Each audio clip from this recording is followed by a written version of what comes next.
প্রিয় বিশ্বাসী ভাই ও বোনেরা, সবাইকে জয় যিশু, হালেলুয়া। তো জীবন্ত প্রভুর ধন্যবাদ করি যে প্রভু যিশু আরেকটি বার আমাদেরকে সুযোগ করে দিয়েছেন প্রভুর সান্নিধ্যে আসার জন্য, প্রার্থনা করার জন্য। তো তার জন্য জীবন্ত প্রভুকে ধন্যবাদ করি। তো প্রিয় বিশ্বাসী ভাই ও বোনেরা, আপনারা সবাই কেমন আছেন? তো আশা করি প্রভু যিশুর ইচ্ছায় ভালো আছেন।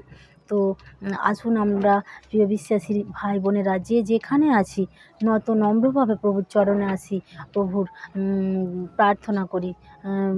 তো প্রিয় বিশ্বাসী ভাই ও বোনেরা, ঝড় আসলে আপনারা কি করবেন? ঝড় এমনই যে প্রাকৃতিক দুর্যোগ। ঝড় মানুষের জীবনকে, আমাদের জীবনকে পারে তছনছ করে দিতে। তো আমাদের এর আগে আমরা আমফান ঝড় দেখেছি, প্রত্যেকের কিন্তু ক্ষতি হয়েছে সেই ঝড়েতে। যাদের সাধারণ বাড়ি, তাদের টালির চাল, তো তাদের অ্যালবেস্টারের চাল, তাদের কিন্তু প্রত্যেকের অ্যালবেস্টার উড়িয়ে নিয়ে গিয়েছে এবং টালিও উড়িয়ে নিয়ে গিয়েছে। অনেকের আবার চিলেকোঠাও ফেলে দিয়েছে, অনেকের অনেক ক্ষতি হয়েছে, পশু পাখির অনেকের ক্ষতি হয়েছে। কিন্তু আমরা সেই মুহূর্তে কি করব? ক্ষতি হয়েছে তো আমাদের এখন কিন্তু আমাদের প্রত্যেককে কিন্তু প্রশাসনও বলে দিচ্ছেন যে সরকারি কোনো জায়গায় চলে যেতে গিয়ে সেখানে উঠতে। তো আবার আমাদের যে আবহাওয়া দপ্তর, তিনিও কিন্তু বলে দিচ্ছেন, আমাদের সতর্ক করে দিচ্ছেন আমাদের প্রত্যেককে যে আমরা যেন ভালো একটা সুরক্ষিত জায়গার মধ্যে থাকি, সুরক্ষিতভাবে থাকি। তো আমরা সুরক্ষিতভাবে থাকবো।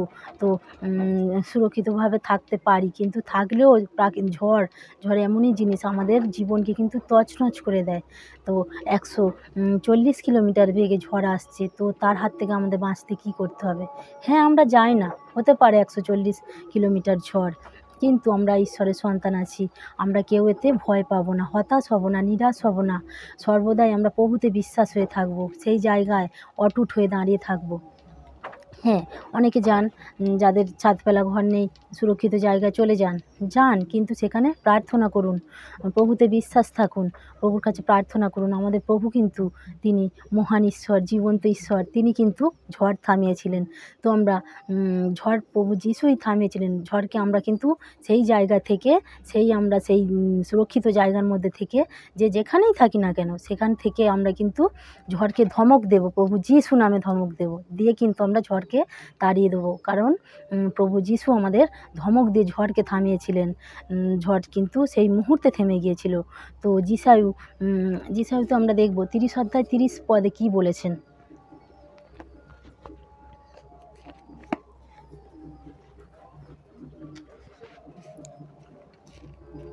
30 অধ্যায় 30 পদে বলেছেন যে সদাপ্রভু কহেন, ধিক সেই বিদ্রোহী সন্তানগণকে যাহারা মন্ত্রণা সাধন করে কিন্তু আমা হইতে নয়, এবং সন্ধি করে কিন্তু আমার আত্মার প্রবেশ নয়, উদ্দেশ্য এই যেন পাপের উপরে পাপ করতে পারে। হ্যাঁ, প্রিয় বিশ্বাসী ভাই ও বোনেরা, অনেকে প্রভুকে বিশ্বাস করে, আবার অনেকে বিশ্বাস করে না। তো তারা অন্য আত্মার দ্বারা তারা করে, অন্য কিছুতে তারা অন্য কিছু, কেউ উপলব্ধ করে, অন্য কিছুকে ভালোবাসে, তাদের ডাকে। না, প্রিয় বিশ্বাসী ভাই ও বোনেরা, জগতের আর কেউ নয়, কেউ পারবে না আমাদের এই ঝড়কে থামাতে। একমাত্র আমাদের সেই প্রিয় যিশু, সেই জীবন্ত মহান ঈশ্বর, তিনি কিন্তু ধমক দিয়ে থামিয়েছিলেন, তো থামাতে পারবেন। তাই আমরা কেউ হতাশ হব না, নিরাশ হব না। আমরা সেই একমাত্র জীবন্ত প্রভু, যিনি অন্তপ্রভু, যেনার আগেও কেউ ছিল না আর পরেও কেউ আসবে না, সেই প্রভুর ওপর আমরা ভরসা রাখবো। আর কেউ হতাশ হব না, নিরাশ হব না, কেউ ভেঙে পড়ব না, আর কেউ তার জন্য অন্য জগতের কোনো কারোর কাছে আমরা হাত পাতবো না, সাহায্যের জন্য দয়া চাইবো না। একমাত্র আমাদের কিন্তু সেই প্রভু যিশু, তেনার কাছে আমরা বলবো। প্রভু যিশুর নামে আমরা যেখানেই থাকি, প্রিয় বিশ্বাসী ভাই বোনেরা, ঝড়কে আমরা সেই মুহূর্তে প্রার্থনা করব আর ধমক দিয়ে সেই ঝড়কে আমরা থামাবো যিশু নামে। আর কিচ্ছু, কোনো মনীষী নয়, কোনো দেবদেবী নয়, কোনো 33 কোটি দেবদেবী, কোনো কাউকে আমাদের সাহায্যের প্রয়োজন নেই। কারণ আমরা ঈশ্বরের সন্তান, প্রভু যিশু আমাদের রক্ত দিয়ে কিনে নিয়েছেন। আমাদের প্রতি প্রভু যিশুরও দায়িত্ব আছেন যে আমরা ঈশ্বরের সন্তান। ঝড়ও হ্যাঁ হতে পারে 140 কিলোমিটার ঝড়, হতে পারে 200 কিলোমিটার ঝড়, কিন্তু আমরা যারা বিশ্বাসী আছি, আমরা সেই মুহূর্তে ঝড়কে ধমক দিয়ে তাড়িয়ে দেবো। আমরা বিশ্বাসে সেই জায়গায় দাঁড়িয়ে থাকবো। আমাদের কিন্তু বিশ্বাসী ভাই ও বোনেরা, আমাদের কিছু হবে না। কারণ প্রভু যিশু যার পাশে আছে, প্রভু যিশুর পথে যে আছে তাদের কোনো দিন বিপদ হয় না, আর হবেও না। কারণ আমরা প্রভুতে বিশ্বাসী, আমরা প্রত্যেকটা বিশ্বাসী, আমরা কিন্তু সেই জায়গায় ঠিক থাকবো। প্রভুকে প্রভু যিশুর নামে আমরা ধমক দিয়ে ঝড়কে থামাবো। আর আমরা যেখানে আছি সেই মুহূর্তে, সেই প্রাকৃতিক দুর্যোগের সময় কিন্তু আমরা প্রার্থনা করব।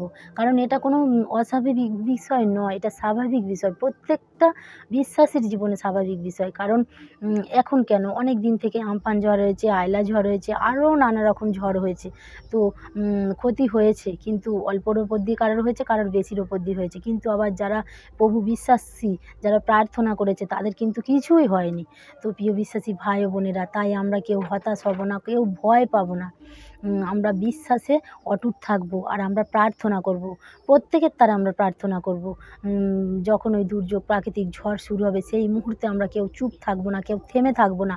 আমরা যেখানে আছি, প্রত্যেকটা মণ্ডলীর জন্য, প্রত্যেকটা চার্চের জন্য, প্রত্যেকটা জগতের মানুষের জন্য আমরা কিন্তু প্রার্থনা করব। আমরা নিজেরা একাদের জন্য কোনোদিন প্রার্থনা করব না। প্রত্যেকটা মানুষ সুস্থ থাকুক, যারা প্রভুকে বিশ্বাস করে তারাও সুস্থ থাকুক, তাদের ক্ষতি না যেন হয় প্রভু যিশুর নামে। তাদের আমরা ঝড়কে ধমক দেব। আর যারা অবিশ্বাস করে তাদের হয়েও আমরা প্রভুর কাছে কিন্তু প্রার্থনা রাখবো, আমরা যারা বিশ্বাসীরা আছি। কারণ আমরা প্রভুর সন্তান, প্রভু আমাদের কিন্তু সবাইকে, যে শত্রু তাকেও কিন্তু ভালোবেসেছে, যে বন্ধু তাকেও কিন্তু ভালোবেসেছে। তাই আমরা ঈশ্বরের সন্তান। আজ আমরা কিন্তু কারোর উপর হিংসা করব না, কোনো বিদ্বেষ করব না।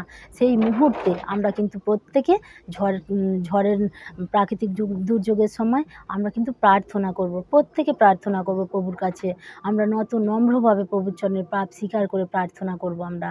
কারণ পৃথিবীতে এই পাপের এত সংখ্যা বৃদ্ধি পাচ্ছে, যার কারণে কিন্তু এই আজকের এই প্রাকৃতিক দুর্যোগ, এই বৃষ্টি, এই শিলাবৃষ্টি, নানা রকম সমস্যা আসছে। পৃথিবীতে এত পাপে ভরে গেছে।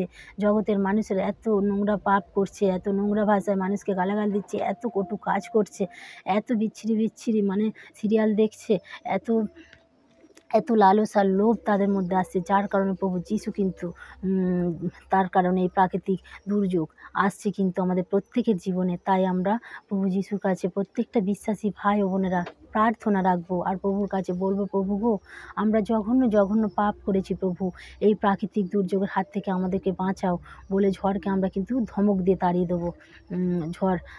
ঝড় আমাদের কোনো ক্ষতি করতে পারে না, কারণ প্রভু যিশুই পারেন একমাত্র ঝড়কে থামাতে। আর প্রভু যিশুই পারেন সব থামাতেন আবার বাড়াতে, কারণ প্রভু যিশুর হাতেই সব। আমাদের প্রভু যিশুই হচ্ছে জগতের মহান ঈশ্বর, যিনি সব পারেন, যিনি দিতেও পারেন আবার যিনি নিতেও পারেন। তাই তেনার কাছে আমরা সমস্ত কিছু আমাদের দেহপান আত্মাকে সমর্পণ করে দেবো, আর প্রভুর কাছে আমরা নতজানু হয়ে প্রত্যেকে কিন্তু প্রার্থনা করব। প্রত্যেকের জন্য প্রার্থনা করব, প্রত্যেকটা চার্চের জন্য, প্রত্যেকটা মণ্ডলীর জন্য, প্রত্যেকটা বাড়িতে যাদের প্রার্থনা বসে তাদের জন্য, প্রত্যেকটা পাস্টার মশাইয়ের জন্য আমরা কিন্তু প্রার্থনা করব। কারণ আমরা একই সুতোয় বাঁধা, কারণ আমরা ঈশ্বরের সন্তান, আমরা সবাই ভাই বোন। প্রভু যিশু আমাদের আজকে রক্ত দিয়ে কিনে নিয়েছেন। আজকের আমরা ভাই বোন সবাই সবাইয়ের হয়ে কিন্তু প্রার্থনা করব, সবার জন্য। আমরা এমন কাজ করব না যে নিজেরা শুধু রক্ষার জন্য, নিজেরা বাঁচার জন্য প্রার্থনা করব। আমরা সবাই যাতে ভালো থাকে তার জন্য কিন্তু প্রার্থনা করব, পুরো দেশের জন্য আমরা কিন্তু প্রার্থনা করব। আর ধমক দিয়ে সেই ঝড়কে আমরা থামতে বলবো। প্রভু যিশু নামে ঝড়কে আমরা ধমক দেব। প্রত্যেকটা মানুষ কিন্তু আমরা ঝড়কে ধমক দেব, ধমক দিয়ে থামিয়ে দেব। কারণ প্রভু যিশু, আমরা কিছু নই, আমরা ধমক দেব, প্রভু যিশুর নামে ধমক দেব। আর দেখবেন প্রিয় বিশ্বাসী ভাই ও বোনেরা, সেই মুহূর্তে কিন্তু ঝড় থেমে গেছে। যিশায় 30 অধ্যায় 30 পদে তাই বলেছেন, প্রভুতে বিশ্বাস রাখতে বলেছেন। প্রভুই কিন্তু সব পারেন। তো প্রিয় বিশ্বাসী ভাই ও বোনেরা, এই ছিল আমার আজকের প্রচারের টাইটেল, ঝড় কীভাবে থামাবেন। তো প্রিয় বিশ্বাসী ভাই ও বোনেরা, আমার এই জয় যিশু চ্যানেলের প্রার্থনা এবং এই বাক্য যদি আপনারা ভালোবাসেন, যিশুকে যদি ভালোবাসেন, আর এই প্রার্থনার প্রতি যদি ধ্যান দেন, বাক্যর প্রতি যদি ধ্যান দেন, তো আপনারা আমার চ্যানেলটাকে সাবস্ক্রাইব করবেন, কমেন্ট করবেন, যাতে আমি আরও নতুন ভিডিও নিয়ে এই জয় যিশু চ্যানেলে আসতে পারি, আপনাদের সম্মুখে আসতে পারি নতুন ভিডিও নিয়ে।